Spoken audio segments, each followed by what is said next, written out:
If you want to lose weight or get in shape, you can find all kinds of pills, diets, and fad workouts. But there are also fast food, video games, TV, and all sorts of excuses that have made obesity an epidemic in America. The Centers for Disease Control says that 1 in 3 Americans are obese. That means most people are not exercising or eating right.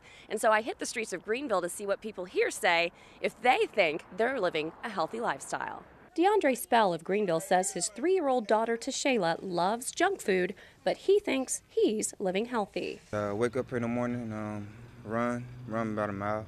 As far as eating, yeah, I eat pretty good, you know. Lift a little weights every now and then. Exercise is great, but listen to this. How many times do you eat fast food a week? Probably about 4 or 5. Okay. I found some women taking their lunch break from their jobs at the hospital. A couple of them have lost weight recently, and Kim Smith says she and her family have always kept a healthy routine. I do yoga every morning, walk and run, and try to eat as good as I can. Kim is an exercise physiologist, and she tries to set a good example for clients as well. And they put it off and then think that at the last minute they're going to make the right choice, and it takes planning and thought and effort.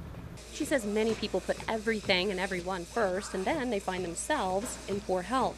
Danny Turner of Nashville says he understands that. His 5 kids are doing great. Now we try to make sure that they have the right things to eat, and that they're involved with sports and get plenty of exercise, plenty of sleep. But he's not taking care of himself. So do you feel like you're living a healthy lifestyle? No, I don't. Heavy smoker. I try to walk a little bit every day, but no, I'm a little overweight, and as I said, with the smoking is pretty bad. Danny says he's stressed and doesn't have a lot of time with a 2-hour round-trip commute to and from work. I've heard it all. And, you know, I've made some of them myself. I don't have enough time. That's always a big one.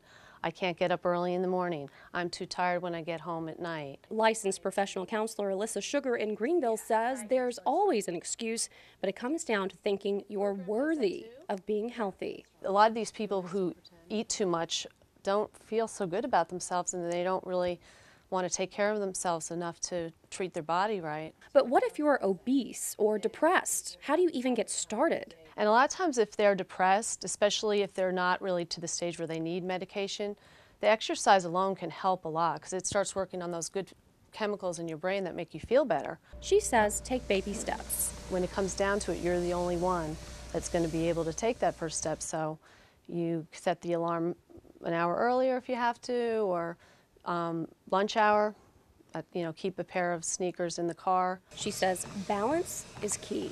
Treat yourself, and it's okay to have something fun or comforting once in a while, but you just have to keep it in balance with eating healthy most of the time. And all experts say having a fitness buddy is good, someone to hold you accountable. You can even find one online. Alyssa uses myfitnesspal.com to track calories and share fitness plans with people with similar goals, instead of relying on the latest fad workout or diet. I've been working out and eating right for 29 days, and it's time to see how my body has changed and step up on the scale. I'll show you how many inches and how much weight I lost in a couple of minutes. First, let me lend you my trainer, Mike Van, for some free advice to answer some of your questions from Facebook. Sandy said maybe you can include some easy exercises for those with health problems. I have a ruptured disc in my low back, as well as fibromyalgia and arthritis. I'm not overweight, just out of shape. I know that exercise is supposed to be helpful for all of these ailments. They can do ball squats because their back is supported. It doesn't put a lot of pressure on their knees, so that's good for fibromyalgia and also arthritis. The ball squat strengthens your whole lower body, so your abs, your glutes, your hamstrings, it does it all. Carla posted, I need a good workout that I can do almost anywhere and doesn't take a lot of time. Between 2 jobs and going to school full-time, I have very little time, which goes to my daughters. There's all kinds of stuff you can do anywhere with hardly any equipment whatsoever.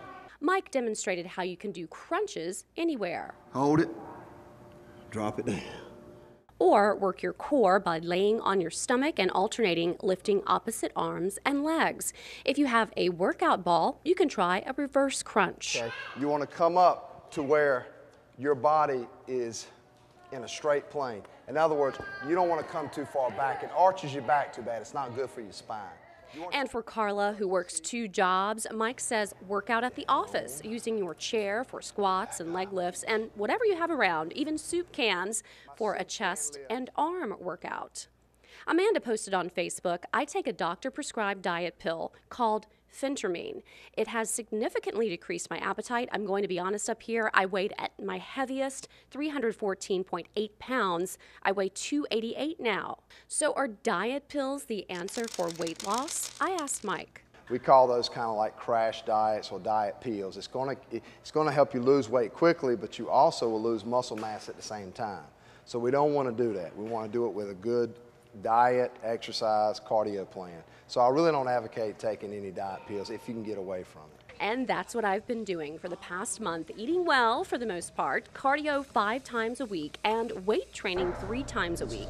So let's see how it paid off. Mike measured me, and great news. So I know I already felt great because this weekend I put on a pair of jeans that I could not wear a month ago.